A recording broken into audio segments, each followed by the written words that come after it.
সুরি বাবা গো সাবিরি না পুরাবি অনুমি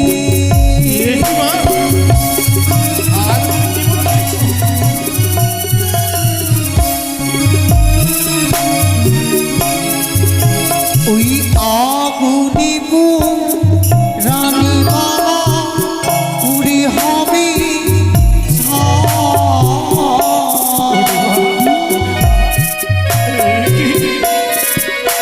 ওই সাগরে মা চিনে বাবা ওকে ফিরে পা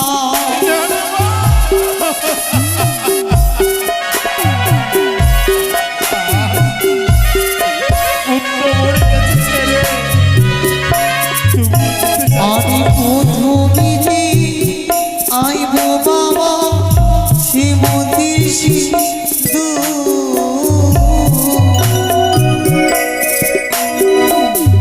দুই যে আইব বাবা ছুঁইটি কাশু পারবে না মা, তুমি পারবে না।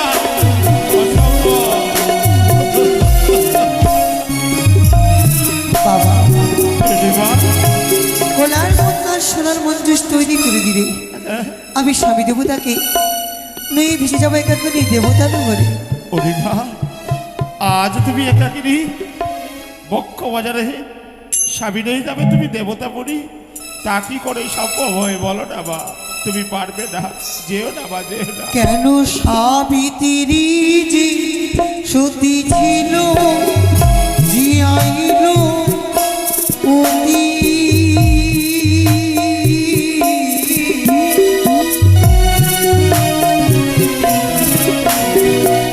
আমিও জিয়াইব বাবা নিজ প্রাণপতি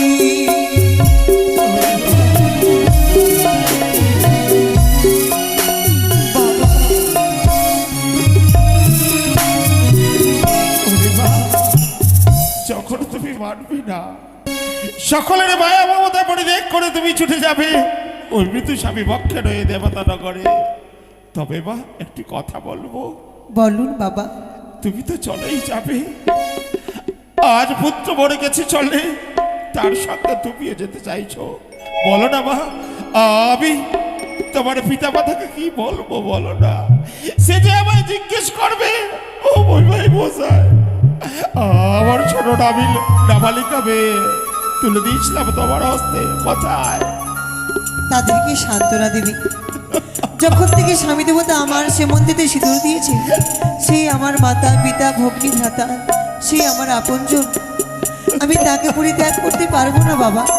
বেশ, আপনি কি চান সারা জীবন আপনার এই রাজপ্রসাদে আমি ঢুকরি ঢুকরি কাঁদি? আমি যে পারি না তোমাদের নয়নে জল দেবে। বেশ মা, বেশ, তবে তুমি যখন চলে যাবে মা, বলো তো তুমি যে একাকারী ওই সাগর সঙ্গমে ভেসে যাবে, কি করে বুঝবো তুমি প্রাণে বেঁচে রয়েছো না মারা গেছো? কি করে বুঝবো তুমি ওই দেবতা নগরে পৌঁছেছো বলো না? সকল কথা বলবো। আমার স্বামী দেবতাকে তুলসী তলায় নিয়ে যাওয়ার ব্যবস্থা করুন। বেশ অজ্ঞাতি বর্গ, আমার সন্তানকে নই চলো ওই তুলসী তলায়, এসো, ছুটে এসো সকলে।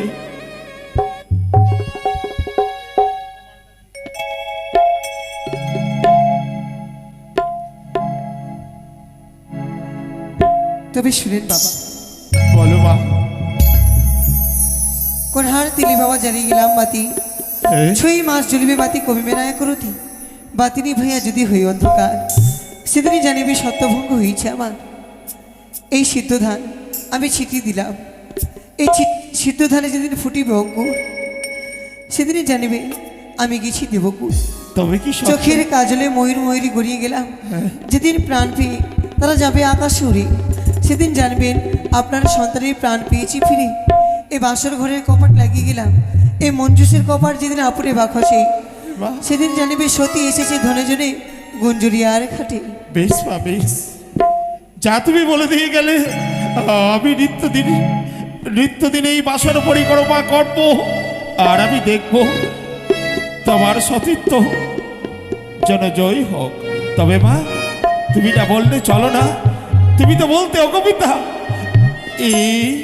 এই বিশ্ব চরাচরে লতা পাতা পশু পাখি সকলে যে তোমার সঙ্গে কথা বলে, চলো না, ওই দেখো কদলী বৃক্ষ, তাকে জিজ্ঞেস করো। তাই হবে। বেশ, আপনি চিন্তায় পড়েছেন যে কোন কদলের বৃক্ষ আমার সঙ্গে যাবে, তাই তো? হে মা, হ্যাঁ। বেশ, আমি জিজ্ঞাসা করে নিচ্ছি। ওরিয়া রদি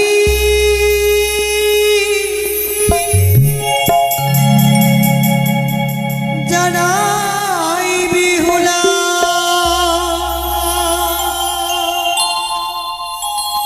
তুমি আছো কোনে বা কলা গো ও কি গো ও ও কি কলা গো অয়ু মা হাসিবে সাগরে জলে ও কি ও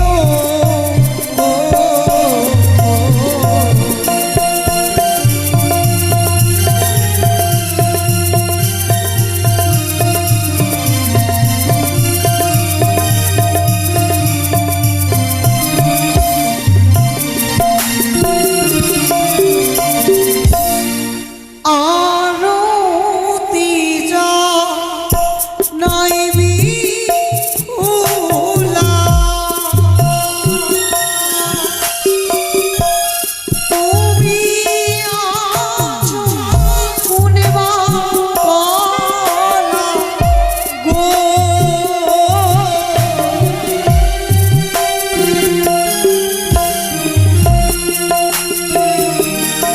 ও কি কলা গো অয়ু মাস হাসিবে সাগরে জলে ও কি ও গো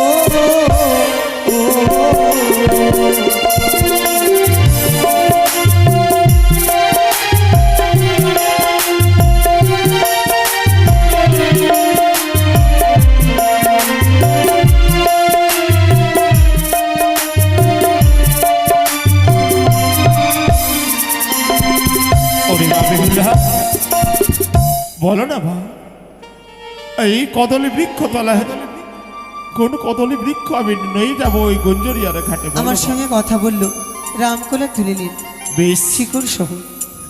অহংকার এদিকে তো এদিকে আমার সকল কদলের বৃক্ষের বুকে ছিদ্র নাই।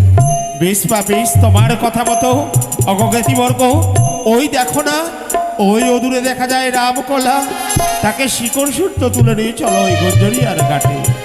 এসো মা, এসো এসো।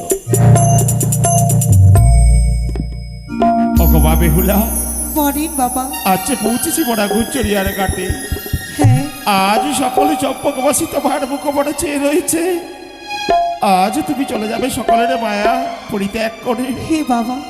বেশ, আজ যখন তুমি চলেই যাবে, তবে তোমায় শেষ পরীক্ষা দিতে হবে। কি বলেন? আমি জাতিতে বণিক, যখন তুমি চলেই যাবে, তবে আমার দেওয়া অষ্ট অলংকার আমায় ফিরিয়ে দাও। তাই হবে বাবা। বেশ, দাও। আমার শীতির শীতল পা আটিল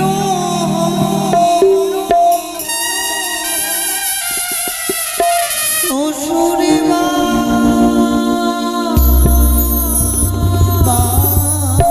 গো ওরে মা, দাও। আমার শীতির শীতল পাটি শ্বশুরে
আপনাকে সমস্ত অলঙ্কার খুলে দিয়েছি বাবা।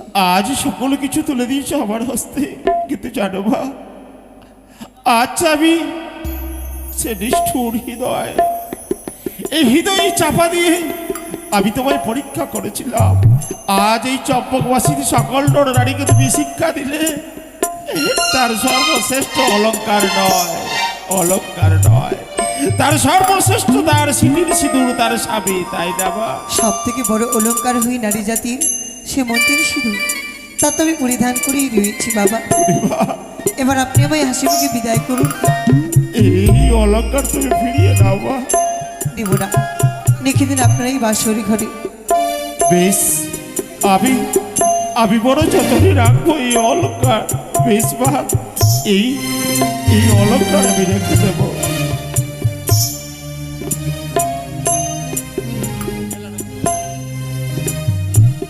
ওরে মা, তুমি না চেয়েছিলে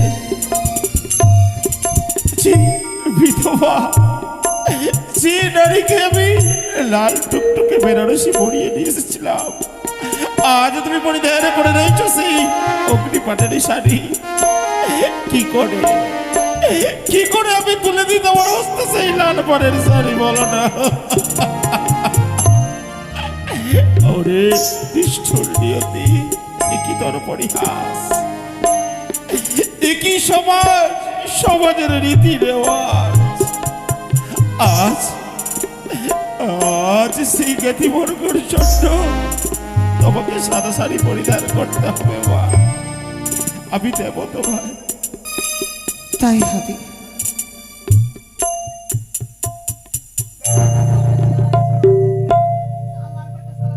ওরে মা, তবে তুমি উঠে পড়ো না, দেখো না আজ সেই সুন্দর সেই কলার মঞ্জুষা নির্মাণ করেছে জ্ঞাতিবর্গ। বাবা, ওই দেখো। আমি চলে যাচ্ছি বাবা, যাই না আর কোনোদিন আপনার সঙ্গে আমার দেখা হবে কিনা এই পথের মাঝে হয়তো আমার মৃত্যু হয়ে যেতে পারে, তাই আমি চলে যাচ্ছি। সেই কথা বলো না। শ্বশুর বাবা গো, ও এই নাও মা। আমি চলে যা বাবা, আমি চলে যা, আমি চলে যা বাবা, আমি চলে যা, আমি চলে যা বাবা, আমি চলে যা।